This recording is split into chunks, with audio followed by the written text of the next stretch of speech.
चलिए जी। Good afternoon. Good afternoon प्राणियों। रिलेवेंट फैक्ट के बारे में हम लोग पढ़ रहे थे जी। भारतीय साक्ष्य अधिनियम, एविडेंस एक्ट जो पहले होता था, हम लोगों ने फैक्ट इन इशू के बारे में पढ़ा, रिलेवेंट फैक्ट के बारे में पढ़ा, और हमने पढ़ा रिलेवेंट फैक्ट के एविडेंस दिए जा सकते हैं सिर्फ। आई बात समझ में? या कह लो जो रिलेवेंट फैक्ट बताया जाता है उसकी एविडेंशियल वैल्यू होती है। और ये टेबल हम लोगों ने पढ़नी शुरू की थी जिसमें हमने क्या पढ़ना है, सामने फोकस भाई। रिलेवेंट फैक्ट क्या क्या होते हैं, ये हमारा टॉपिक है, समझ गए? तो सबसे पहले हमने पढ़ा कि जो क्लोजली कनेक्टेड फैक्ट होते हैं उनको क्या माना जाता है, रिलेवेंट फैक्ट माना जाता है। ये एक टॉपिक हमने पूरा कर लिया था। आई बात समझ में? अभी सेकंड टॉपिक हम लोग पढ़ेंगे, क्या? एडमिशंस। इनको भी क्या माना जा सकता है, रिलेवेंट फैक्ट माना जा सकता है। और इसके साथ एक स्पीसीज है इसी के, एक और टॉपिक, कन्फेशन। आज के लेक्चर में अभी हम लोग पहले पढ़ेंगे एडमिशन एंड कन्फेशन के बारे में। जब वो पूरा हो जाएगा तो कुछ ऐसे पर्सन्स होते हैं जिनको विटनेस के तौर पे नहीं बुला सकते, लेकिन उनके द्वारा दी गई स्टेटमेंट रिलेवेंट फैक्ट बनेगी, नहीं बनेगी, क्या होगा, ये बाद में पढ़ेंगे। पहले आज के क्लास में हम लोग जो डिस्कस करने वाले हैं सिर्फ वो क्या रहेगा भाई, स्पेसिफिक सिर्फ एक ही बारे में बात होगी, और वो किस बारे में? एडमिशन एंड कन्फेशन के बारे में। समझ गए भाई? बोलो भाई, एडमिशन क्या होता है? एडमिशन का मतलब होता है बेटा एडमिट करना। जैसे मैं पूछूं आप में से छुट्टे पे कौन था, ठीक है, एक गुड्डा उठ के कहता है मैं था, मैं कल छुट्टे पे था, इसको क्या कहते हैं? Admission. He admitted a fact. तो एडमिशंस क्या होते हैं? वो स्टेटमेंट्स जो एक पर्सन खुद के बारे में या किसी चीज के लिए बोल रहा है। अब कह रहे वैसे तो आपने पढ़ लिया ओरल एविडेंस हमेशा कैसे होने चाहिए, डायरेक्ट होने चाहिए। हियर से एविडेंस की कोई वैल्यू नहीं होती। जनरल रूल नोन एज क्या, हियर से rule is that what is stated about the fact in question is irrelevant. अगर कोई पर्सन किसी फैक्ट के बारे में बता रहा है वो वैसे तो क्या होता है, इररिलेवेंट होता है, लेकिन इसकी 3 एक्सेप्शन होती है।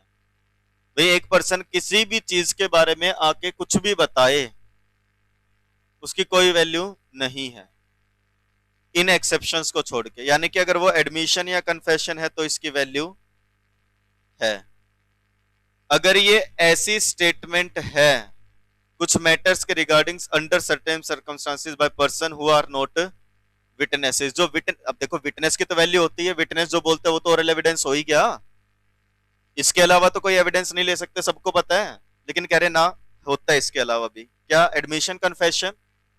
और ऐसे पर्संस की स्टेटमेंट जिनको क्या नहीं कर सकते भाई, विटनेस के तौर पे नहीं है, जो विटनेस नहीं है। और कुछ ऐसी statement made under special circumstances, जैसे फॉर एग्जांपल मरते हुए एक इंसान कुछ बोल दे, क्या उसको बुला सकते हैं बाद में स्टेटमेंट के लिए?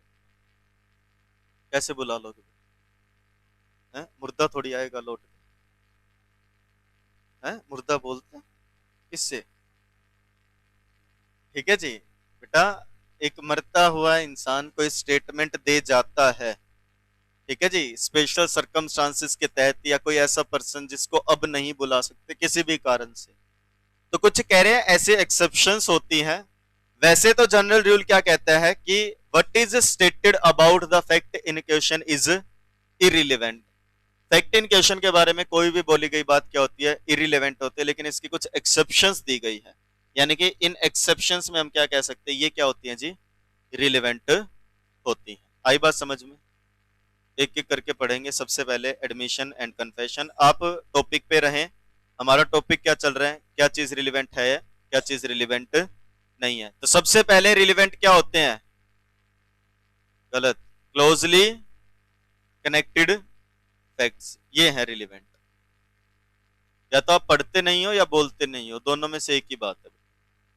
सबसे पहले रिलेवेंट फैक्ट कौन से होते हैं? Closely connected fact. Closely connected fact कौन कौन से हो सकते हैं?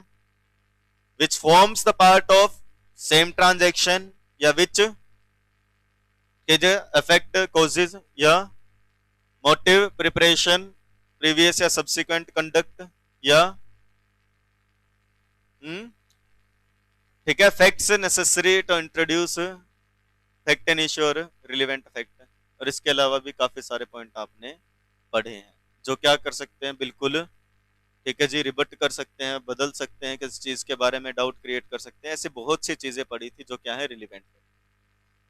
दूसरी कैटेगरी किस चीज की है? एडमिशन की और कन्फेशन। समझ गए भाई? सबसे पहले पढ़ेंगे एडमिशन। 15 से लेके 25 एक्सेप्शन बताते हैं किसकी? General rule. ठीक है जी, जनरल रूल क्या है? हियर से एविडेंस एविडेंस नहीं होता, मतलब कोई स्टेटमेंट रिलेवेंट नहीं होती, परंतु इसकी एक्सेप्शन किसकी फॉर्म में है? एडमिशन और कन्फेशन की फॉर्म में। सबसे पहले पढ़ना शुरू करेंगे, what is admissions. An admission is defined in section 15 कैसे? एज अ स्टेटमेंट, जो कैसी हो सकती है? ओरल भी, या डॉक्यूमेंट्री फॉर्म में भी, या इलेक्ट्रॉनिक फॉर्म में, which suggests any inference, any conclusion, इससे related as to any fact in issue और relevant fact, and which is made by any of the person under the circumstances mentioned under section 16 to 18। यही definition, यही मतलब। और ये जरूर लिखना है 16 से 18। सामने स्क्रीन पे फोकस करो। एडमिशन एक स्टेटमेंट है, either oral, documentary, electronic form में दी गई है एनी पर्सन। बोलो भाई। और वो कैसे? सिर्फ इन सर्कमस्टांसेस के तहत, तो ही क्या है वो? एडमिशन। और जिससे क्या होगा? कोई कंक्लूजन हम लोग ड्रॉ कर पाएंगे, कोई इन्फरेंस ड्रॉ कर पाएंगे किसी फैक्ट इन इशू या रिलेवेंट फैक्ट से रिलेटेड। समझ गए भाई? डन। यानी कि थस कि कोई स्टेटमेंट एडमिशन बनेगी या नहीं, डिपेंड करता है सिर्फ इस सवाल पे, क्या वो दी गई है एनी ऑफ द पर्सन, जो बताएंगे उनके द्वारा, एंड वो भी सिर्फ in any of the circumstances, जो कहाँ लिखे हैं 16 to 18। और क्या उससे कोई इन्फ्रेंस विड्रॉ हो सकती है? किससे? फैक्ट इन इशू या रिलेवेंट फैक्ट से रिलेटेड। नहीं है वो एडमिशन कभी नहीं बने। समझ गए भाई? ऐसे कह लो, एक पर्सन ने कोई स्टेट, मैं कुछ बोलूं और उससे फैक्ट इन इशू या रिलेवेंट फैक्ट के बारे में कोई कंक्लूजन ड्रॉ किया जा सकता है, तो वो स्टेटमेंट एडमिशन है, अगर वो सेक्शन 16 से सेक्शन 18 के तहत, अन्यथा एडमिशन नहीं हो।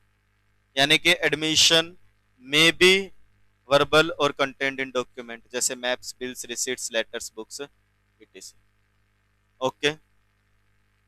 The word statement is not defined in the act. Okay जी।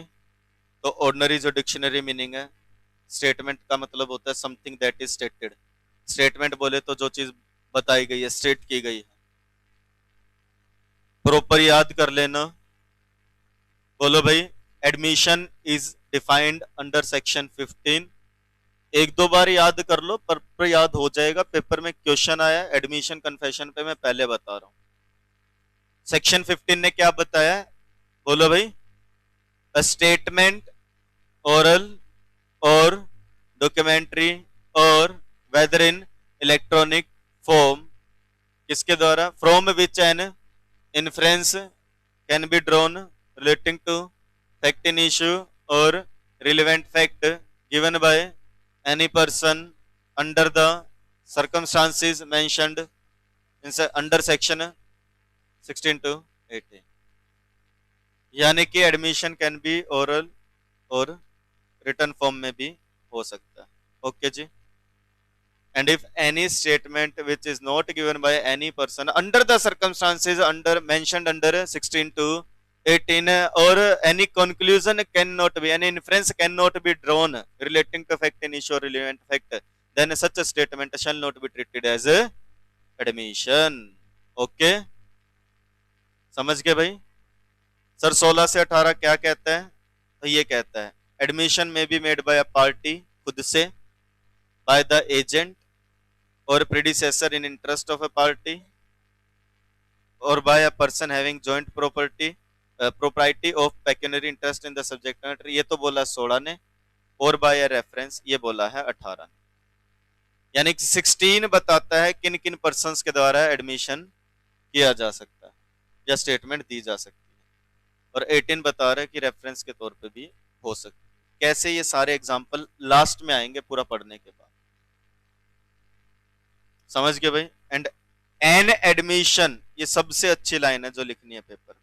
अभी तक जितना पढ़ाया है सिर्फ ये ब्रैकेट वाली लाइन छोड़ के बाकी सारा लिखना है पेपर में अगर पूछ ले। An admission is the best evidence against the party making the same, और एडमिशन को सबसे बेस्ट माना जाता है। क्यों? देखो एक बात समझो, क्या आप कभी भी कुछ भी ऐसा बोलोगे जिससे आपका ही नुकसान हो रहा हो? बोलो भाई। तो कह रहे हैं एक पर्सन कभी भी ऐसी स्टेटमेंट नहीं देता जिससे उसके खुद का कोई नुकसान हो और सेल्फ हार्मिंग हो। तो अगर किसी ने कोई स्टेटमेंट दी है, कुछ एडमिशन किया है, तो वो सोच समझ के ही किया होगा, कुछ ऐसा नहीं बोलेगा कोई भी पर्सन जिससे उसका खुद का काम होता। इसलिए एडमिशन को सबसे बेस्ट स्टेटमेंट मानते हैं, अनलेस क्या ना हो, इट इज अनट्रू, झूठी ना हो और ऐसे सर्कमस्टांसेस के तहत ना दी गई हो जो उसके ऊपर बाइंडिंग नहीं है, तो नहीं मानेंगे, अन्यथा एडमिशन को सबसे अच्छा एविडेंस मानते हैं। और किसी ने कोई स्टेटमेंट दे दी तो मतलब वो सब सच होगा क्या? रिलीवेंट है सिर्फ वो। अगली लाइन यही कह रही है, an admission by the government. अब कह रहे मान लो सरकार एडमिट करता है, ये रिलीवेंट है, नॉन कंक्लूसिव है, जब तक पार्टी जो इस स्टेटमेंट के ऊपर एक्ट कर रही है वो क्या ना कर दे, unless the party to whom they are made has acted upon and thus alter his detriment, मतलब इसके विपरीत कुछ ना हो जाए। गवर्नमेंट के द्वारा दी गई स्टेटमेंट को सिर्फ क्या माना जाता है? रिलीवेंट माना जाता है, नॉन कंक्लूसिव नेचर की होती है। जैसे कई बार ऑब्जेक्शन नहीं उठा देते किसी मैप पे, भाई मान लो एक मैप बना करके दिया गवर्नमेंट ने, ठीक है जी, और ये कहते हैं भाई ये नक्शा यहाँ बनाओ यही ओके, लेकिन कोई ऑब्जेक्शन उठा देता है कि नहीं देखो जी यहाँ पे ये चीजें गलत है या ये गलती हो सकती है, ऐसी चीजें हैं, तो कोई एज सच कंपल्शन नहीं है कि वो फॉर श्योर वो चीज हो गई, गवर्नमेंट ने कोई स्टेटमेंट दी है तो। पेपर में इतना यहाँ तक पक्का पक्का लिखना है। ये रहा एक, एडमिशन हमेशा क्लियर, प्रिसाइज, नॉट वेग और एम्बिगियस, ठीक है जी। कह रहे हैं साफ स्पष्ट होना चाहिए, ना तो कंफ्यूजन भरा हो ना अस्पष्ट हो। ये लिखना 4 नंबर में अगर आ जाए, इतना लिख दोगे इनफ होता है। एडमिशन क्या है? एडमिशन स्टेटमेंट होती है, ओरल दी जाती है, डॉक्यूमेंट्री फॉर्म में होती है या इलेक्ट्रॉनिक फॉर्म में हो सकती है, जिससे कोई इन्फ्रेंस ड्रॉ किया जा सकता है फैक्ट इन इशू या रिलेवेंट फैक्ट से रिलेटेड किसी भी पर्सन ने दी है, जो अंडर सेक्शन 16 टू 18, 16 में पर्सन बताए गए, 18 में बोला गया रेफरेंस के तौर पे। डेफिनेशन 15 में दी है, प्रिसाइज होती है, क्लियर होती है, बेस्ट एविडेंस माना जाता है। ओके, सुप्रीम कोर्ट ने ये बोला था। सेक्शन 15 इंडियन एविडेंस एक्ट 1872, अब क्या है? भारतीय साक्ष्य अधिनियम, ठीक है। अब देखो धीरे धीरे एक चीज और शुरू हो जाएगी। कह रहे section 15 makes no distinction between an admission made by a party in a pleading and other admission. Section 15 differentiate नहीं करता उस एडमिशन में जो एक पार्टी ने प्लीडिंग्स के दौरान किया और बाकी बचे हुए एडमिशंस में। Under the Indian law N admission made by a party in a plaint signed and verified by him. कह रहे अगर प्लेंट में किसी पर्सन ने कुछ लिख करके दिया, जैसे मैंने आपको बताया था ना, मान लो पैसा का झगड़ा है, या कह रहे एक पर्सन कह रहा है जी मैंने गुड्स नहीं आए, मैंने पैसे दे दिए हैं, और उसने ये लिख के दिया जी 6 बार डिलीवरी होनी थी, 4 बार हो चुकी, 2 बार नहीं हुई, या 3 बार डिलीवरी हो चुकी है, 3 बार नहीं हुई, तो वो जो कह रहा है ना 3 बार डिलीवरी हो चुकी है, मतलब वो मान लिया जाएगा उसने एडमिट किया कि 3 बार ही हुई है। तो ऐसे लिखा देखो कि एक एडमिशन एक प्लेंट में साइन करके वेरीफाई करके दिया है, तो उसी को एविडेंस के तौर पे यूज कर सकते हैं उसी के अगेंस्ट में किसी दूसरे शूट्स में। आई बात समझ में? However, this admission cannot be regarded as conclusive। हाँ, और चाहे तो पार्टी ये कह सकती है कि उस समय मैंने झूठ बोला था, अब ये सही नहीं है ये चीज। इन शॉर्ट ये मतलब लिखा है कि एक पर्सन एक पार्टी कुछ एडमिट कर लेती है तो उसको यूज किया जा सकता है उसके अगेंस्ट में, क्योंकि कोई भी पर्सन ऐसी स्टेटमेंट नहीं देता जो सेल्फ हार्मिंग हो। बोलो भाई, कोर्ट ने ये बोला था, इस केस की बात हो रही है। दूसरा ये था कि all the statement made in the plaint are admissible as evidence. हाँ, कोर्ट चाहे, court is however not bound कि वो सारी स्टेटमेंट को सच माने। कोर्ट उनमें से कुछ को एक्सेप्ट कर सकता है, कुछ को रिजेक्ट कर सकता है। इस केस में ये दो बातें बोली। बोलो भाई, डन। एडमिशन इज लाइक, आसान शब्दों में समझना है, कुछ एडमिट करना, कबूल करना बोल सकते हो वैसे, ठीक है। Admission means conceding something against the person making the admission. Admission को ऐसे बोला जाता है कि किसी चीज का इस्तेमाल उसी के खिलाफ करना जिसने वो एडमिट किया। That is why it is stated as general rule. क्या कहते हैं? Admissions must be self harming. Admission ऐसे होने चाहिए जिससे उसका ही नुकसान हो रहा हो। क्यों? क्योंकि and because a person is unlikely to make a statement which is self harming. तो कह रहे एडमिशन एक अच्छा सबूत है।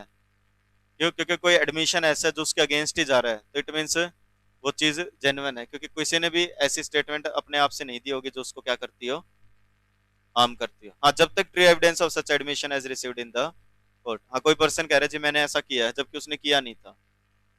आ रही है बात समझ में? तो कोर्ट ये मान के चलेगा, लो उसने कह दिया ना भाई मैंने किया है। जैसे वैसे मैं कन्फेशन पॉइंट ऑफ व्यू से थोड़ा सा एग्जांपल दे रहा हूँ। कन्फेशन खुद का क्राइम एक्सेप्ट करना होता है। जैसे कई बार आपने देखा है मूवीज में दिखाते हैं, बचाने के लिए अपने बच्चे को एक फादर ये कह देते हैं जी मैंने ये किया था, या कोई ब्रदर कह देता है जी मैंने ये किया था। कोर्ट ये कहता है आपको पता है ना इस चीज का क्या हो सकता है? तो एडमी वो कहता है हाँ मुझे पता है जी। तो एडमिशन, अब ये लाइन पढ़ के देखो, एडमिशन मतलब किसी ने कुछ कहा है उसका इस्तेमाल उसी के अगेंस्ट करना। तभी तो कहते हैं कि एडमिशन सेल्फ हार्मिंग होना चाहिए। क्यों? क्योंकि एक इंसान कभी भी ऐसी स्टेटमेंट नहीं देगा जो सेल्फ हार्मिंग हो, अनलेस उसको अगर कोई और प्रूव करते तो फिर एडमिशन को उसके अगेंस्ट यूज नहीं करेंगे। जैसे एक कह रहे जी मैंने किया था, पुलिस वाले कहते हैं देखो जज साहब सेम टाइम की दो सीसीटीवी फुटेज है, जो कह रहे हैं मैंने किया था वो तो इस समय पे यहाँ पे है और कत्ल करने वाला कोई और है। तो अदरवाइज कह रहे हैं एडमिशन हम मान लेंगे वैलिड, बट अगर उसके विपरीत में कोई सबूत दे दिया तो उस एडमिशन को हम क्या नहीं मानेंगे, एक्सेप्ट नहीं करेंगे। आ गई बात समझ में? बोलो भाई। कुछ एक्सेप्शंस दी गई हैं, वो सेक्शन 17 में। These sections deal only with the admission, oral and written. Admission by conduct are not covered by this section. Relevancy admission by conduct depend करती है explanations वगैरह। मत लिखना पेपर में, मैं फिर से बता रहा हूँ, इनफ है ये यहाँ तक। केस लॉ का नाम लिखाओगे तो अच्छी बात है। एडमिशन के बारे में आए तो इतना लिखाना पेपर में। बेयर एक्ट की लैंग्वेज है ये, बेयर एक्ट से उठाई गई हैं चीजें काफी सारी।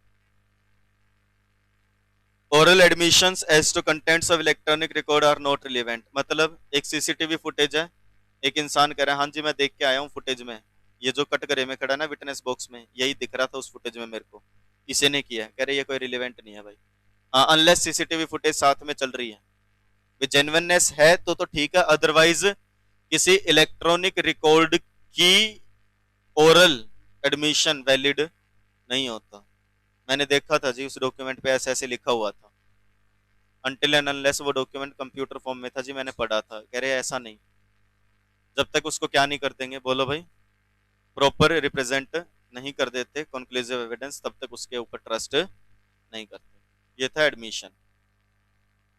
ओके, एडमिशन किसी भी चीज सिविल केस में भी हो सकता है, क्रिमिनल में भी हो सकता है। ये प्रॉपर्टी का इतना हिस्सा मैंने उसको दे दिया था, एडमिशन है, ये प्रॉपर्टी मेरी है, एडमिशन है, मैंने पैसे देने हैं, एडमिशन है, मैंने पैसे लेने हैं, एडमिशन है। समझ गए क्या? बोलो भाई। अब पढ़ाएंगे कन्फेशन, और कन्फेशन के लिए 22 से 24 है, लेकिन दिस अधिनियम does not define a confession. Confession define नहीं करता, बट ये कहता है कन्फेशन किस में आएगा, एडमिशन में ही आएगा।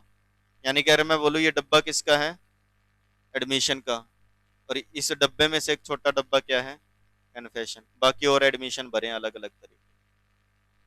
तो एडमिशन का स्कोप वाइड है, कन्फेशन का नैरो है। Confession is just a species of admission. ठीक है, कह रहे thus confessions are special form of admission, whereas every confession must be an admission but every admission may not be may not amount to confession. समझाने की जरूरत तो नहीं है, वही बात होगी, all agreements are not contracts but all contracts are agreements. तो all admissions does not amount to confession but all confession amounts to admission. Done. Proviso है सेक्शन 23 और 24 के, वो बताते हैं कौन से कन्फेशन कोर्ट समझता है। कन्फेशन नहीं एक्सप्लेन करना, आपको ये बताना है बस। देखो पेपर में ऐसे लिख के आना, a confession is relevant as an admission unless it is made, या ऐसे भी लिख सकते हैं confession is irrelevant if it is made. एक कन्फेशन रिलीवेंट होता है अगर ऐसे ना हो, या ये कह लो अ कन्फेशन रिलीवेंट होगा। बोलो भाई अगर इनमें से कोई तरीका इस्तेमाल ना हो, कैसे भी पढ़ लो, a confession is irrelevant if it is made like this, या ये कह लो a confession is relevant if it is not made like that. Opposite sense में लिखा और अपोजिट में ही लिखना है पेपर में, कि अ कन्फेशन, एक कन्फेशन रिलीवेंट हो जाता है, एक कन्फेशन एडमिशन बन जाता है अगर वो इनमें से किसी तरीके से नहीं है। मतलब person in authority bye inducement, threat और प्रोमिस, डरा धमका करके, डर दिखा करके, कोई वादा करके, बहकावे में लेकर के लिया गया है कन्फेशन, वो वैलिड नहीं है। मतलब देखो क्या लिखा है, person in authority bye inducement, threat और प्रोमिस, जो पर्सन कन्फेशन निकलवा रहा है वो इंड्यूसमेंट से, थ्रेट से या प्रोमिस से किसी दूसरे पर्सन को, जिसके कारण उस इंड्यूसमेंट, थ्रेट या प्रोमिस के कारण उस पर्सन ने वो कन्फेशन दिया। और पुलिस ऑफिसर, पुलिस के सामने दिया गया कन्फेशन एडमिसेबल नहीं है। दृश्यम 2 में भी सुना होगा, ठीक है जी।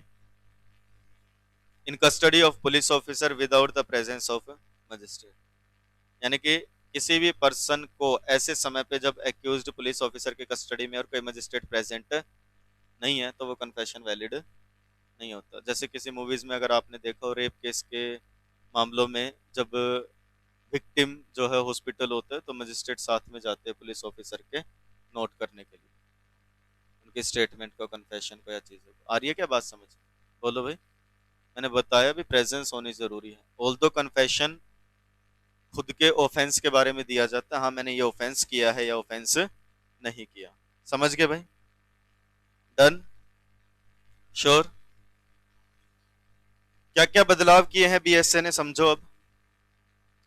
ये याद नहीं करने, और जब तक आपके सामने एविडेंस एक्ट और बीएसए दोनों ना रख दे तब तक आप ये समझ भी नहीं पाओगे कि क्या क्या बदलाव आए, क्योंकि कुछ चीजें अब हटा दी गई हैं, कुछ और ये मतलब उठा लिया गया है कि देखो बीएसए ये बदलाव करता है। जैसे कह रहे सेक्शन 22 जो कि 24 होता था इंडियन एविडेंस एक्ट का, यहाँ पे अब कोएर्सन वर्ड ऐड कर दिया है।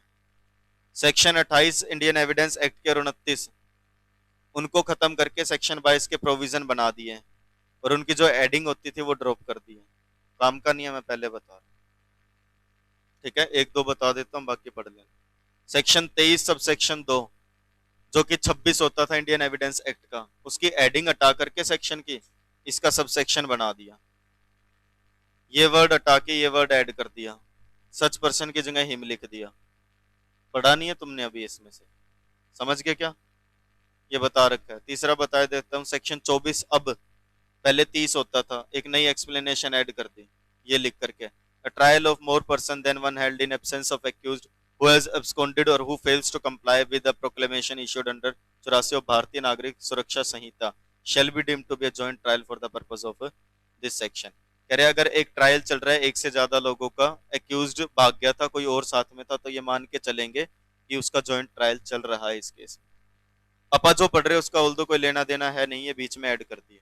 वापस back to the topic, what is confession. तो कह रहे एक कन्फेशन क्या नहीं होता, कोर्ट कंसीडर नहीं करेगी। एक कन्फेशन रिलीवेंट है अगर वो इन तरीकों से नहीं है, या ये कह लो अगर एक कन्फेशन इन तरीकों से है तो वो रिलीवेंट नहीं होता। अब यहां से पढ़ो सीधा, यानी कि statement made by N accused person if it is an admission is admissible in evidence. एक एक्यूज्ड अगर कोई स्टेटमेंट देता है, ऊपर एडमिशन जब वर्ड पढ़ रहे थे तो क्या पढ़ा था? Admission bye any person. अब क्या पढ़ रहे हो? एक्यूज्ड के द्वारा दी गई स्टेटमेंट एडमिशन है तो उसको क्या मानेंगे? कन्फेशन मानेंगे। ओके जी। जनरल रूल ये कहता है कन्फेशन हमेशा खुद के अगेंस्ट होता है, साथ वालों के अगेंस्ट नहीं होता। भाई मैं कह रहा हूं मैंने मर्डर किया है, कन्फेशन है। मैं कह रहा हूं मैंने और इन दोनों ने मिलकर मर्डर किया है, तो इन दोनों को भी जेल कर दोगे क्या? एक्सेप्शन है, ऑल्दो ये रूल है कि एक कन्फेशन क्या नहीं होता? बोलो भाई। दूसरों के लिए नहीं होता। भाई एक पर्सन कन्फेशन कर रहा है, दूसरों के लिए भी, को एक्यूज्ड के लिए भी। लेकिन कुछ एक्सेप्शंस है जहां पे एक ही कन्फेशन को एक्यूज्ड के लिए भी काम कर जाएगा। Confession is evidence only against its maker, इतना, and against another person who is being jointly tried with him for an offence. ये चीज एक्सेप्शन में लिखी है, लेकिन यहाँ पे इकट्ठा बता दी गई कि कन्फेशन खुद के अगेंस्ट होता है सिर्फ, किसी दूसरे पर्सन के अगेंस्ट भी हो सकता है अगर जॉइंट ट्रायल चल रहा है उस पर्सन का उस ऑफेंस के लिए। समझ गए क्या? दो लोगों ने मिलकर कोई अपराध किया है, दोनों को अगर पकड़ा गया है, जॉइंट ट्रायल चल रहा है, तो एक अगर कबूल कर ले हाँ जी हम दोनों ने मिलकर किया था, तो काम करता है। ये एक्सेप्शन है, तभी लिखा देखो सेक्शन 24 एक एक्सेप्शन है जनरल रूल की। जनरल रूल क्या है कि confession is only an evidence against the confessor and not against the others. इसकी एक एक्सेप्शन है, और एक्सेप्शन के कारण ये लाइन बोली जाती है कि कन्फेशन मेकर के साथ साथ किसी और के लिए भी हो सकता है। The confession made in front of magistrate recorded is admissible against its maker is also admissible against को एक्यूज्ड अंडर सेक्शन 24। एक बार सामने स्क्रीन पे देखो, देखो क्या है, ये जनरल रूल है। ओके, फिर कह रहे हैं 24 में एक एक्सेप्शन लिखी गई है, ये वो एक्सेप्शन है जिसके कारण ये लाइन यहां है। समझ गए कहानी? जनरल रूल ये है जो हाईलाइट किया है। इसके बाद कह रहे 24 में एक एक्सेप्शन है, ये वो 24 की एक्सेप्शन है जिसके कारण हम ये कहते हैं कि कन्फेशन किसी और के लिए भी हो सकता है अगर जॉइंट ट्रायल चल रहा है। बोलो भाई। ओके, कन्फेशन ऐसे ही बताना है कि confession is a type of admission, confession is given by accused, confession is always used against its maker, but section 24 contains an exception जो ये कहता है मजिस्ट्रेट के सामने अगर जॉइंट ट्रायल है तो उसमें यूज किया जा सकता है। That's why confession can be used against any other person in case of joint trial. समझेगा कहानी? डन? कुछ बोला था प्रिवी काउंसिल ने, ठीक है, उस समय सुप्रीम कोर्ट नहीं था, तो पकाला नारायण स्वामी वर्सेस एम्परर, ठीक है, 1929 ऑब्जर्व दैट क्या, no statement that contains self exculpatory matter can amount to confession. वैसे ऐसा होता है, सुन लो एक बार, वैसे ये लाइन है, स्टेटमेंट दैट कंटेन सेल्फ एक्सकल्पेटरी मतलब खुद को हार्म करने वाली, नुकसान पहुंचाने वाली, कन्फेशन होती है। वैसे ये लाइन है, ठीक है क्या? नो लिख दिया तो मतलब नहीं है। कब नहीं है? इफ। आगे भी पढ़ो, बच्चा इतना पढ़ लेता है कि कोई स्टेटमेंट जो सेल्फ हार्म कर रही है वो कन्फेशन नहीं होती। भाई आगे तो पढ़ ले पहले, इफ लिख रखा है, कोमा है, फुल स्टॉप नहीं है। आई बात समझ में? और हमने पढ़ा है कोमा लाइन खत्म नहीं करता, यानी कि आगे है लाइन क्या, if the exculpatory statement is of some fact which if true would negative the offence alleged to be confessed. कोई भी ऐसी स्टेटमेंट कन्फेशन नहीं बनेगी अगर वो इस तरीके से दी जा रही है कि जो ऑफेंस के चार्जेस उस पर लगे हैं वही क्या हो जाए, हट जाए। समझाने के लिए एक एग्जांपल दे रहा हूं, सिर्फ समझाने के लिए। भाई मेरी बात समझो, एक पर्सन पे मर्डर के चार्जेस लगे हैं, और ऐसे समझा रहा हूं, 219 नंबर मकान में मान लो फ्लैट नंबर या हाउस नंबर, यहां मर्डर हुआ है, इस पे चार्जेस लगे हैं। भाई क्या कह रहा है, एक चोरी हुई थी मान लो दूर किसी 445 में, ये कन्फेस कर रहे हैं मैंने वो चोरी की थी। मैं चोर हूं जी, मैंने रात को 10 बजे उस घर में चोरी की थी, यहाँ मर्डर हुआ है 10 बजे। समझ गए क्या कह गया ये? यानी कि इसकी ये स्टेटमेंट सेल्फ हार्म कर रही है। मैं चोर हूं जी, मैंने चोरी की थी, लेकिन ये क्या नहीं मानेंगे? कन्फेशन नहीं मानेंगे। क्यों? इफ द एक्सकल्पेटरी स्टेटमेंट कुछ ऐसी दे रही है जो अगर हमने सच मान ली तो would negative the offence to be confessed. ये समझाने के लिए कह रहा हूं, इस लाइन का प्रॉपर एग्जांपल नहीं है, मैं फिर से कह दूं, क्योंकि अगर ये मान लिया हाँ इसने चोरी की थी, ठीक है, बोला जब सब मैं तो चोरी कर रहा था, मर्डर मैं कैसे कर सकता? मर्डर 10 बजे हुआ, मैं तो 10 बजे चोरी कर रहा था। मैंने दो ऑफेंस इसलिए एग्जांपल दिए ताकि आपको समझ में आ जाए कि हाँ कुछ इस तरीके से कह रहे हैं। कह रहे कोई भी सेल्फ हार्मिंग स्टेटमेंट कन्फेशन नहीं कहलाएगी अगर वो इस तरीके से दी जा रही है कि अगर वो सच मान ले तो जो ऑफेंस के उसके ऊपर चार्जेस लगे हैं वही अपोजिट हो जाएंगे। ठीक है, समझ आए तो अच्छी बात, वरना सिर्फ याद कर लेना, ये जरूर लिख के आना, all confession are admission but not vice versa. ठीक है जी, ये इस केस में बोला गया था, याद रहे तो अच्छी बात है, अदरवाइज कोई बात नहीं। इन शॉर्ट यही लिखा है इसमें कि कन्फेशन हमेशा सेल्फ एक्सकल्पेटरी होता है, बट कोई स्टेटमेंट इवन दो सेल्फ एक्सकल्पेटरी होते हुए अगर उसको ट्रू मानने से कुछ ऑफेंस का नेगेटिव रिजल्ट वो निकाल देंगे तो उसको हम कभी भी कन्फेशन नहीं मानते। ठीक है, पेपर पॉइंट ऑफ व्यू से बता रहा हूँ, पेपर में जब आए कन्फेशन, इतना एडमिशन का मैंने पहले बता दिया, अब कन्फेशन बता रहा हूँ। नहीं नोट कर रहे हो, खाली बैठे हो, तुम्हारी गलती है बेटा, तुम लोग नहीं देखना चाह रहे कि कितना पेपर में लिखना है। यहां से लिखना, ये लिखना है पूरा, रिलेवेंट नहीं होता, ये तीनों बातें लिखनी। उसके बाद सीधा चाहो तो ये लिखो, फिर ये यहां से कन्फेशन मस्ट आइदर एडमिट, एक कन्फेशन ऐसा हो जिसमें ऑफेंस का एडमिट कर रहे हैं या सब्सटेंशियली सारे फैक्ट जो ऑफेंस को बनाते हैं उसको एडमिट कर रहे हैं। एक admission of a gravely incriminating fact is not itself a confession. कह रहे कन्फेशन या तो पूरे ऑफेंस का होता है या उन फैक्ट का, आई बात समझ में, जो क्या करते हैं, इशारा करते हैं ऑफेंस की तरफ, उसका भी क्या हो सकता है? बोलो भाई, कन्फेशन हो सकता है। लेकिन कोई ऐसा फैक्ट, ठीक है, जो कुछ चीजें दिखा रहा है, जो इशारा कर रहा है, वो कन्फेशन नहीं माना जाएगा। कैसे? एक चाकू से कत्ल हुआ है और मैं कह रहा हूं हाँ जी ये चाकू मेरा ही है, मेरे ही पास था, मैं ही रखता हूं। हाँ, जिससे डेथ हुई है वही वाला होता मेरे पास, मेरे को नहीं पता कैसे किसी और के पास गया, मेरा चाकू है, मेरे पास होता, मैं ही रखता हूँ, मैं ही खूनी हूं मतलब। बोलो भाई, यानी कि कुछ ऐसे फैक्ट्स का, अब सोचो एक पर्सन अपनी रिवॉल्वर की जिम्मेवारी ले रहा है, रिवॉल्वर मेरी है, मैं ही रखता हूं, कोई और ले जा ही नहीं सकता इसको, तो मतलब मैं ही कातिल हो गया। लिखा है कुछ ऐसे ग्रेवली, बहुत मतलब खतरनाक किस्म के फैक्ट जो आप कह रहे हो, तो इसका ये मतलब नहीं है वो कन्फेशन हो जाए। कन्फेशन ये होता है हाँ मैंने ही मर्डर किया है,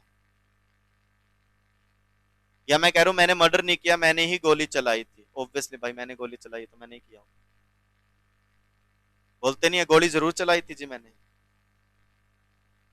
बट जैसे देखा है कोई ऐसा एपिसोड या मूवी, देखो दया यही सोच रहे हैं ना, गोली चली थी, वो इतने की होती है, जो उसको लगी हुई मिली वो स्नाइपर की गोली है। आई बात समझ में?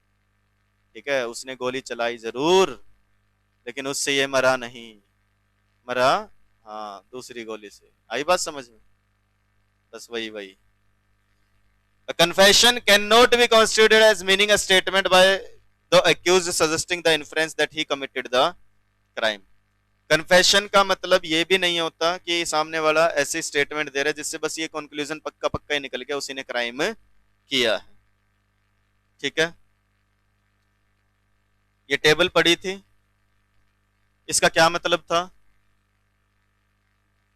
ये कन्फेशन रिलीवेंट नहीं होते, ये कन्फेशन रिलीवेंट नहीं होते, समझ गए? ये कह लो कन्फेशन रिलीवेंट होते अगर इस तरीके से ना हो।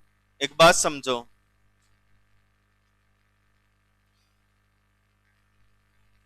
एक बेसिक सा एग्जांपल, मान के चलो फॉर एग्जाम्पल एक मूवी है, ठीक है जी, स्त्री, ठीक है, किसने नहीं देखी?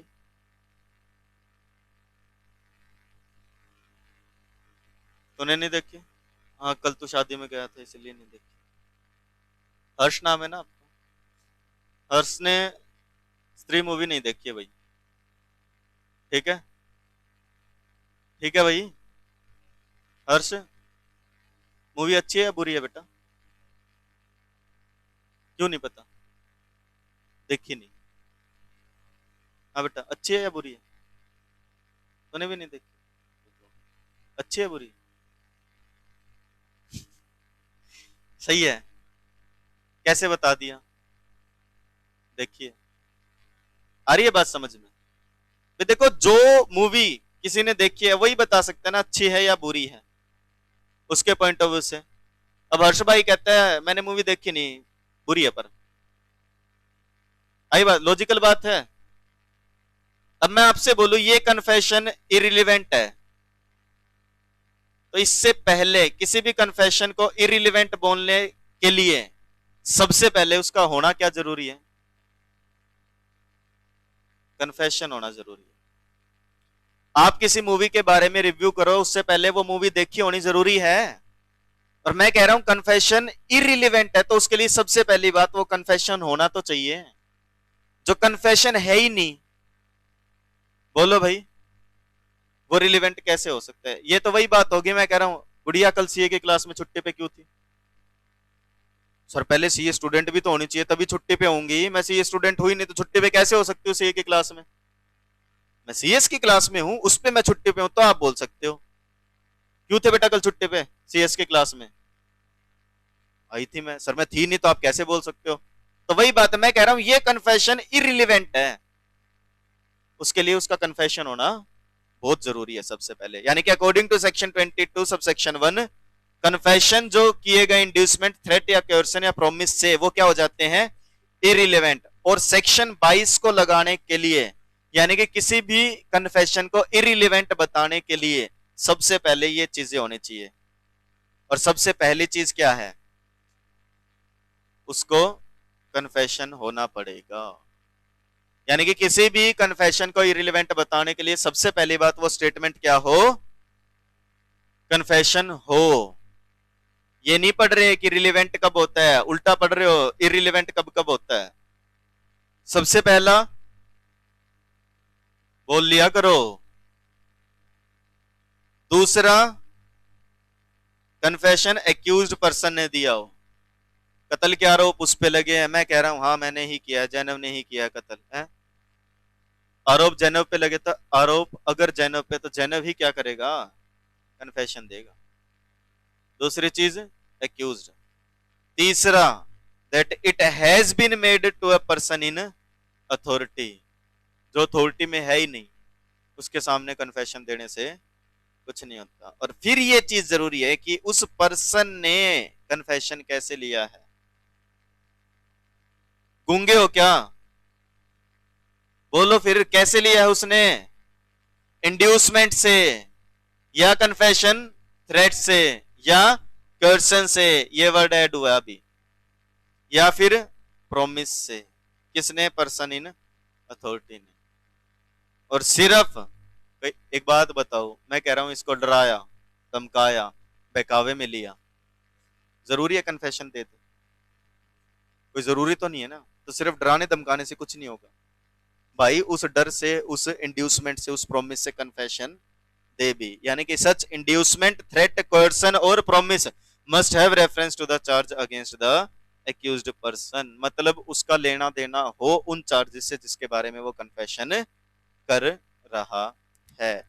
और छठी चीज, भाई को बोल के बताना भी पड़ेगा कोर्ट में, क्या इंड्यूसमेंट हुआ था जी, इंड्यूसमेंट, थ्रेट या promise must be in the opinion of court be sufficient, मतलब कोर्ट को बस इतना बता दे कि हाँ जी ये रीजन रहे होंगे जिसके बेसिस पे मैंने कन्फेस किया है। Sufficient to give the accused person grounds which would appear to him reasonable for supposing that by making it he would gain any advantage or avoid any evil of a temporal nature in reference to the proceedings against him, मतलब सिर्फ एक doubt create कर दे भाई court के mind में या जज के माइंड में, जिससे या तो वो कन्फेशन क्या हो जाए, गलत हो जाए, या उस कन्फेशन से जो कॉन्सिक्वेंसेस आने वाले थे वो टल जाए।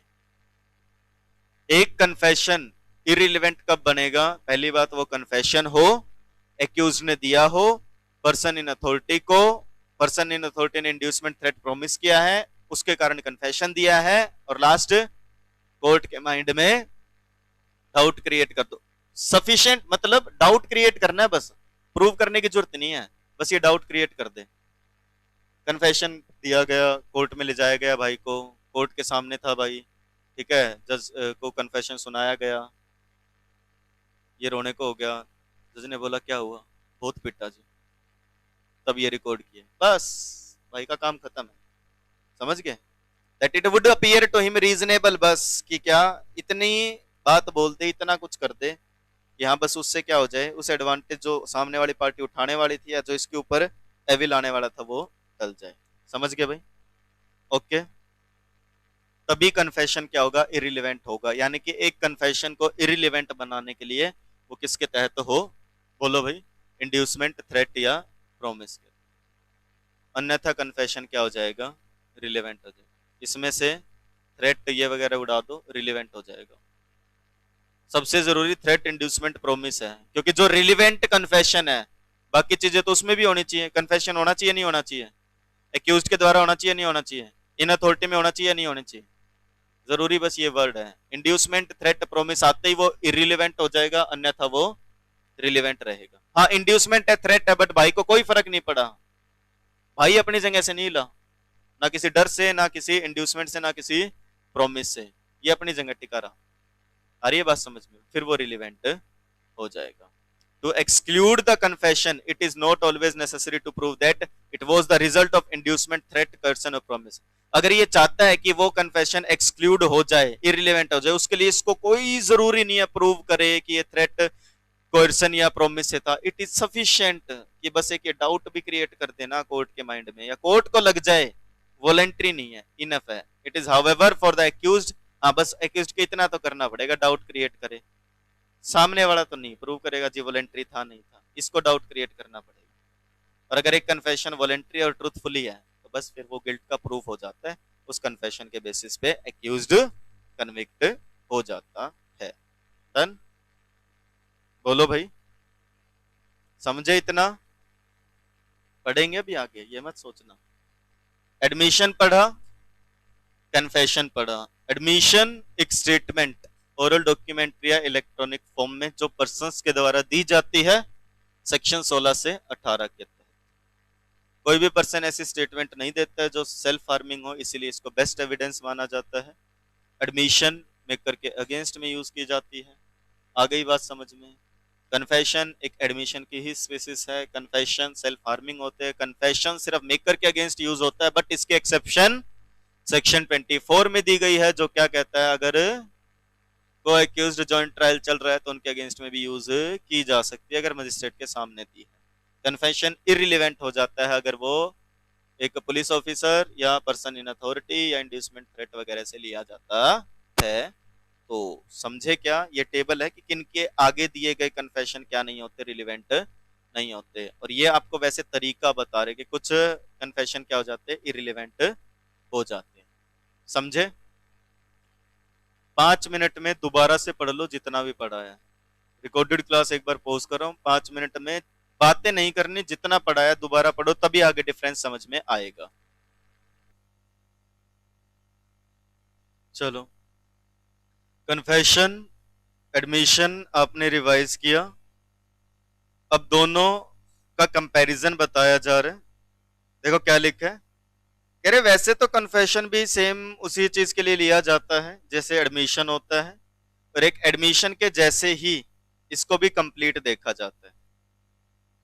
फर्दर कह रहे हैं एडमिशन दोनों जगह हो सकता है, सिविल में भी और क्रिमिनल में, जबकि कन्फेशन सिर्फ किस में होता है, क्रिमिनल में। पहला डिफरेंस। ओके, कह रहे पर्पस सेम है दोनों का, एडमिशन हो चाहे कन्फेशन हो, बट फर्क ये है एडमिशन दोनों जगह है, सिविल और क्रिमिनल में, कन्फेशन सिर्फ क्रिमिनल में यूज करते हैं। An admission need not to be voluntary to be relevant. एक एडमिशन जरूरी नहीं है वॉलंटरी हो रेलिवेंट बनाने के लिए। हाँ, इसके वेट पे फर्क पड़ता है। वेट मतलब जितना दबाव एक वॉलंटरी एडमिशन डाल सकता है उतना नॉन वॉलंटरी ना डाले। लेकिन एक कन्फेशन को हमेशा हमेशा रिलेवेंट बनाने के लिए कैसा होना चाहिए, वो वॉलंटरी होना चाहिए। दूसरा डिफरेंस है, कह रहे रिलेवेंट एडमिशन हो सकता है एजेंट के द्वारा भी, स्ट्रेंजर के द्वारा भी, बट एक कन्फेशन हमेशा रिलेवेंट तब होता है जब एक्यूज्ड खुद से दे। ये तीसरा डिफरेंस है।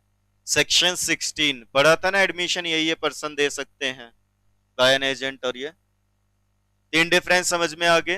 पहला, एडमिशन दोनों जगह हो सकता है, सिविल हो क्रिमिनल हो, कन्फेशन सिर्फ क्रिमिनल में होता है।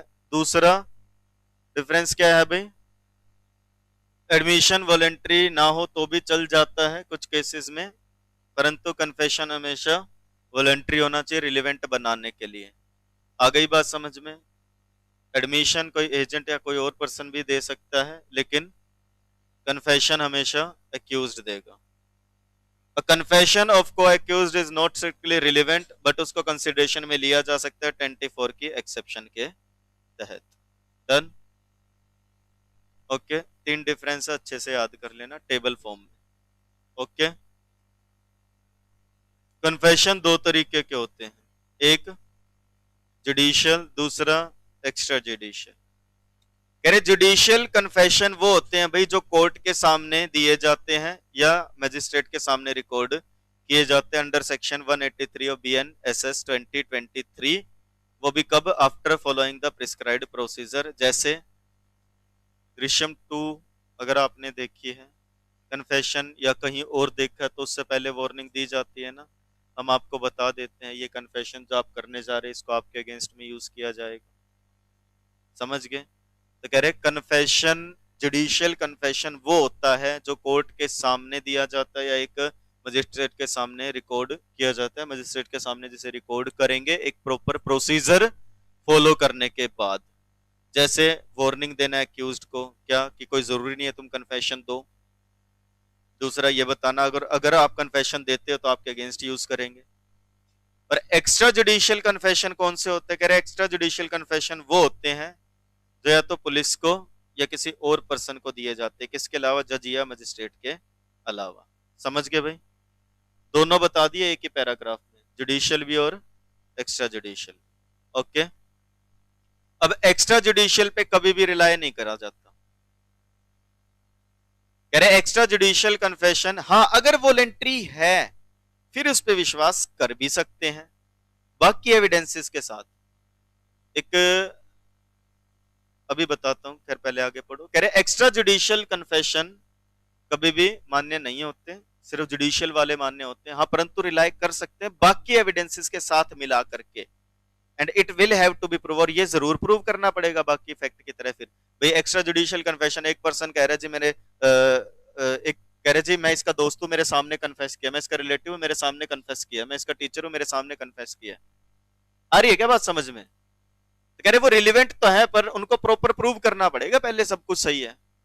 कन्फेशन अगर जुडिशियल होता है तो उसे प्रूव नहीं करना पड़ता, वो कन्फेस कर लिया वो अपने आप में इनफ है। लेकिन अगर एक्स्ट्रा जुडिशियल है तो वो रिलेवेंट हो सकता है पर उसको प्रूव करना पड़ेगा। और value of evidence depend upon कि कितनी ट्रूथफुलनेस है विटनेस की, जिसके सामने दिया वो कैसा इंसान है। एक इंसान का आके कह रहे जी मेरे सामने कन्फेस किया था, ठीक है, और बाकी लोग कह रहे जी वैसे ही झूठा है, ठीक है, जज साहब ये वही तो है जो पैसे लेके गवाही देने आ जाता है। आई बात समझ में? भूल गए आपने थोड़े दिन पहले इसको सजा सुनाई थी झूठी गवाही देने के लिए। तो कह रहे डिपेंड करता है कि जो ये पर्सन आके कह रहा है जी मेरे सामने कन्फेशन दिया वो कितना सच्चा है।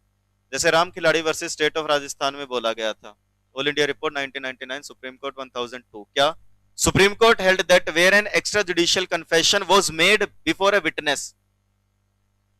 अब एक पर्सन कह रहे जी मेरे सामने कन्फेस किया और मैं इसका क्लोज रिलेटिव हूं एक्यूज्ड का, and the testimony of said witness was reliable भी और ट्रूथफुल भी है, उसके बेसिस पे कन्विक्शन चला था एक्स्ट्रा जुडिशियल कन्फेशन और उसे प्रॉपर माना गया।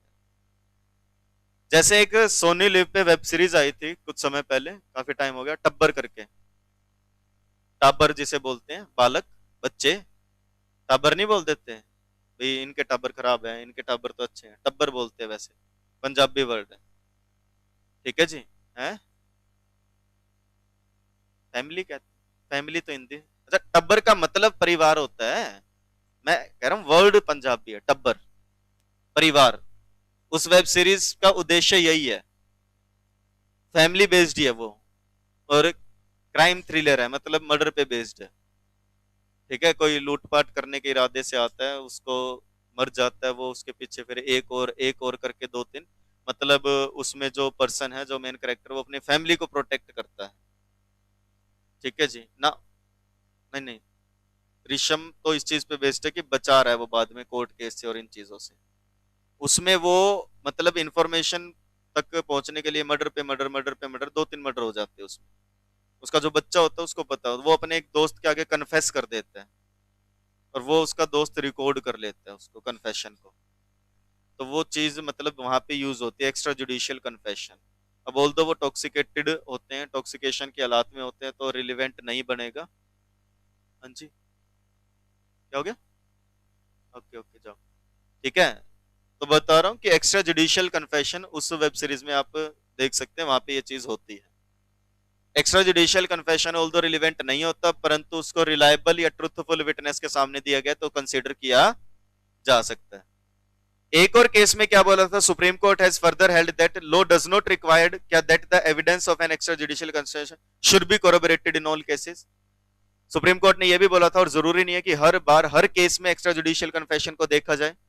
जब कन्फेशन, व्हेन सच कन्फेशन, देखो क्या होता है, देखो वैसे तो ये बोला गया कि जो एक्स्ट्रा जुडिशियल कन्फेशन है उसको प्रूव करना पड़ेगा, और कह रहे जरूरी भी नहीं हर केस में ही प्रूव करना पड़े कि हर हर बार उसका विरोध होगा एक्स्ट्रा जुडिशियल कन्फेशन का। कह रहे when such confession was proved bye an independent witness ने बोल दिया, रिस्पॉन्सिबल ऑफिसर ने बोल दिया, और जिसके कोई दुश्मनी नहीं है कि उसके अगेंस्ट, तो फिर तो ऐसा कोई हार्डली जस्टिफिकेशन है ही नहीं ना कि हम इसको डिसबिलीव करें।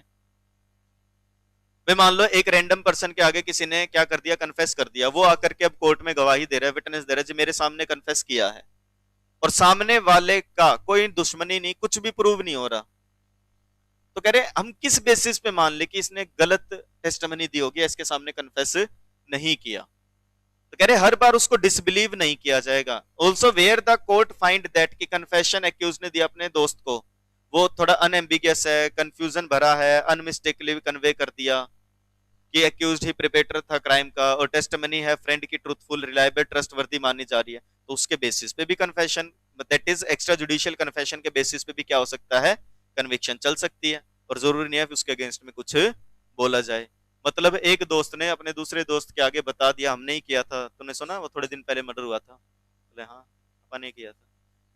ठीक है जी, ऐसे ऐसे पहले ये रेक के की थी, फिर देखा था, फिर उसको वहां पकड़ा था, फिर ऐसे मारा था, ये चीजें दोस्त ने जाके बता दिया, जज साहब दिस इज दैट। ठीक है जी, आई बात समझ में।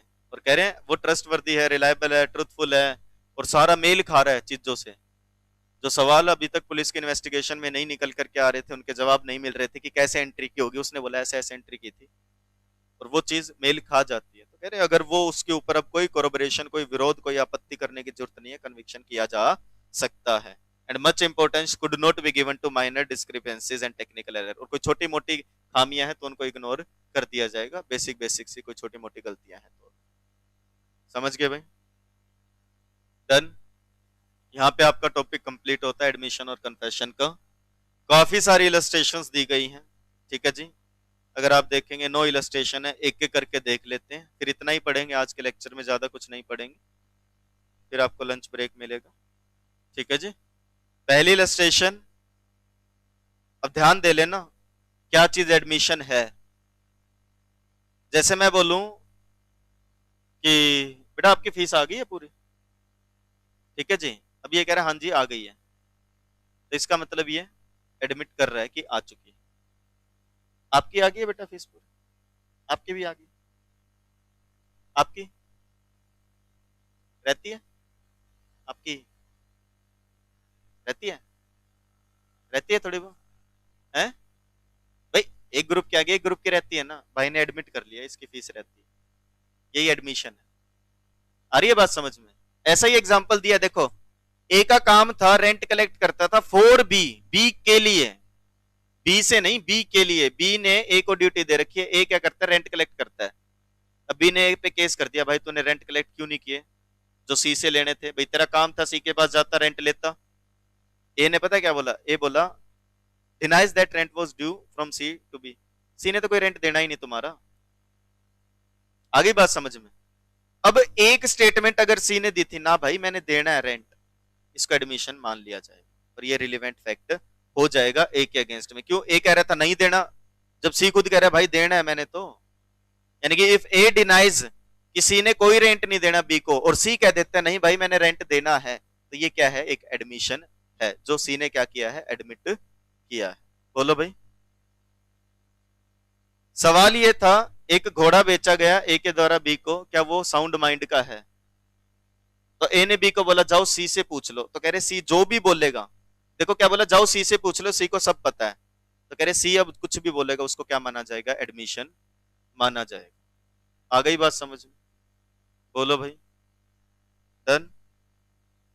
सवाल ये है ए और बी के बीच में कि क्या एक डीड असली है या नकली है। ए कह रहा है ये असली है, बी कह रहा है नहीं ये नकली है। तो ए को अपनी स्टेटमेंट प्रूव करनी पड़ेगी, या तो वो ये प्रूव कर दे असली है, या ये प्रूव कर दे बी झूठ बोल रहा है। तो अपने आप क्या मान लिया जाएगा, उसकी बात सच्ची है। तो देखो क्या लिखा, ए में prove statement by B that the D is genuine, and B चाहे तो ए की तरफ से क्या प्रूव कर सकता है कि डीड क्या है, फोर्स्ड है। लेकिन ए अपनी स्टेटमेंट खुद से प्रूव नहीं कर सकता डीड जेन्युइन है, और ना ही बी ए कह सकता है कि डीड क्या है, फोर्स्ड है। दूसरे की बात को अगर आप ठुकरा दो, झुठला दो, तो भी क्या मान लिया जाएगा, आपकी बात सच्ची होगी। समझ गए भाई? बोलो भाई। ए एक कैप्टन है जहाज के, उनके ऊपर केस चल रहे हैं, ठीक है जी, कि आपने शिप किसी दूसरी तरफ ले गए, और एविडेंस दिया गया ये दिखाने के लिए कि ship was taken out of her proper course. ठीक है जी, भाई प्रॉपर लेकर के गया है वो। ए ने एक बुक भी दी जो ऑर्डिनरी कोर्स में मेंटेन करते हैं कि देखो जी ये ऑब्जर्वेशन थी उस दिन की, देखो यहाँ पे ये हो रहा था, यहाँ पे ये था, ये चीजें थी, और इंडिकेटेड दैट वो ये दिखा रहे कि शिप में प्रॉपर कोर्स के अलावा कहीं और नहीं लेकर के गया। तो कह रहे A may prove this statement because they would be admissible between third party if he were dead under clause B of section 26। ठीक है जी, सब सेक्शन 26 का क्लोज बी। कह रहे इन स्टेटमेंट को माना जाएगा। जैसे मेरी बात समझो, अब मान लो फॉर एग्जांपल एक पर्सन कह रहा है जी मैं वहां पे था, और सामने वाला कह रहे ना जी आप थे नहीं उस दिन, आप तो वहां थे जिस दिन मर्डर हुआ था, कोई प्रूफ है? कह रहे ना सीसीटीवी फुटेज तो नहीं है जी वहां की, किसी ने आपको देखा नहीं, हम कैसे मान ले? तो एक पर्सन प्रॉपर बता देता उस दिन यहाँ पे ऐसा हो रहा था जी, यहाँ से एक बस गुजरी थी और बारिश हुई थी, और बारिश जब हो रही थी तो वहां पे एक ट्रांसफॉर्मर है जी उसमें भी स्पार्किंग हो रही थी। ठीक है जी, अब इन चीजों को मैच किया गया, पूछा गया हाँ जी, जैसे जैसे बस बताई हाँ जी एक स्कूल बस उस समय गुजरी तो थी वहां से, जाती तो है, स्पार्किंग हो रही थी हाँ जी, पड़ोसियों ने बोला जी हाँ लाइट गई थी उस दिन, और बाद में इलेक्ट्रिसिटी डिपार्टमेंट वाले आए थे ठीक करने के लिए ट्रांसफॉर्मर, बारिश भी हुई थी। आ रही है बात समझ में? तो यहाँ पे इसी तरीके से कि एक कैप्टन ने बताया, उसके ऊपर ये आरोप लगे थे भाई तू शिप को किसी और तरीके से लेके गया किसी और, वो कह रहे जी देखो उस दिन ऐसा ऐसा हो रहा था, यहाँ पे ये था, यहाँ पे ये था, यहाँ पे ये था। तो उसकी स्टेटमेंट को एडमिशन मतलब जेन्युइन माना जाएगा। क्यों कह रहे, अगर कल को मान लो ये मर जाता तो भी तो इस चीज को आप वेरीफाई करते किसी से, और वेरीफाई करते अगर वो बात सही मिलती तो आप मान लेते सही था। तो कह रहे सेक्शन 26 बी के तहत यूज करके इसको भी क्या माना जाएगा, एडमिसेबल माना जाएगा। ए के ऊपर आरोप लगे हैं क्या, कि ए इज एक्यूज कि उसने कोलकाता में क्या किया, क्राइम किया है। और ये कह रहा है भाई इसने क्या किया, एक लेटर दे दिया देखो जी मैंने ही लिखा है, और मैं उस दिन चेन्नई में था, चेन्नई की पोस्ट मार्क स्टाम्प लगी है। तो कह रहे the statement in the date of letter is admissible. क्यों? फिर वही बात, कल को अगर नहीं बचता तो भी इसके जो लेटर है उसके बेसिस पे हम मान लेते ना उस दिन चेन्नई में था।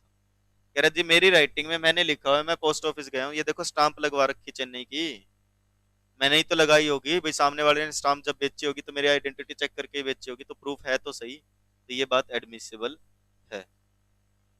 Admission can be oral, documentary, उनके एग्जाम्पल ये सारे एडमिशन के हैं। जब पढ़ा रहा था मैंने कहा था लास्ट में है एग्जाम्पल सारे। ए के ऊपर आरोप लगे हैं, उसने चोरी का सामान लिया है ये जानते हुए कि ये चोरी का है, और वो ये प्रूव कर रहा है कि मैंने तो he offers to prove that he refuse to sell them below their value. तो ए प्रूव कर सकता है इन स्टेटमेंट को, although they are admission because they are explanatory of conduct influenced by fact in issue. भाई एक person पे आरोप लगे हैं कि उसने चोरी का सामान रिसीव किया, ये जानते हुए चोरी का है, और सामने वाला कह रहा है जी मैंने तो बेचने से मना किया था, भाई मत खरीदो, ये चोरी का है। ये प्रूव कर सकता है एडमिशन के तौर पे अपनी एक्सप्लेनेटरी, अपने कंडक्ट के बारे में उसने किस रीजंस पे बिलीव किया, किन चीजों पे बिलीव किया। तो बाय कंडक्ट भी कह रहे हैं कि वो पर्सन शो कर सकता है कि वो एडमिट कर सकता है खरीदा नहीं खरीदा। एक दो इलस्ट्रेशन याद कर लेना, पेपर पॉइंट ऑफ व्यू से इनफ है अगर लिख के आओ तो। ए के ऊपर एक्यूज्ड है कि फ्रॉडुलेंटली उसके पोजेशन में काउंटरफिटिंग करेंसी है, जो उसको पता भी है कि काउंटरफिटिंग है, और ये वो कह रहा है मैं प्रूव कर सकता हूं जी दैट ही, मैंने एक स्किलफुल पर्सन से चेक करवाई थी, ठीक है जी, मैंने बोला था एज मेरे को भी डाउट हुआ था जी असली या नकली, और उसने चेक भी किया था और उसने ये बोला था ये तो जेन्युइन है। तो ए को ये प्रूफ फैक्ट कर सकता है, वो प्रूव करवा सकता है उस पर्सन को बुला करके, हाँ जी मेरे पास आया था, मेरे को इन बेसिस पे लगा था ये जेन्युइन है। तो कह रहे ये भी एडमिशन के तौर पे ली जा सकती है। ए और बी दोनों पे केस चल रहा है कि उन्होंने सी का मर्डर किया है, और इट इज प्रूव्ड कि ए ने बोल दिया बी और मी, आई मतलब मैंने, बी एंड आई का मतलब ये खुद की बात कर रहा है, हमने मिलके सी को मारा है। तो कोर्ट इस अफेक्ट को कन्फेशन मांग सकता है बी के अगेंस्ट बी। आ गई बात समझ में? ये सेक्शन 24 वाली एक्सेप्शन का एग्जांपल है, वहां पे लिख लेना चाहिए जहां 24 पढ़ा था, 94 पेज नंबर पे एग्जांपल नंबर 8 इलस्ट्रेशन नंबर 8 पढ़ के आओ, ऐसे लिख लेना वहां पे। और यहाँ पे ये लिख लो कि सेक्शन 24 के एक्सेप्शन का एग्जाम्पल इलस्ट्रेशन है ये। ओके, ए के ऊपर ट्रायल चल रहा है कि उसने सी का मर्डर किया है, और एविडेंस भी है जो दिखा रहे हैं कि हाँ सी का मर्डर हुआ है ए के द्वारा और बी के द्वारा। बी ने बोल दिया ए और मैंने मिलकर सी को मारा है, ये स्टेटमेंट नहीं मानी जाएगी ए और बी के द्वारा दोनों के लिए। क्यों? ट्रायल सिर्फ किस पे है? ए पे, और बी आके कह दे हाँ ए ने और मैंने मिलके मारा है।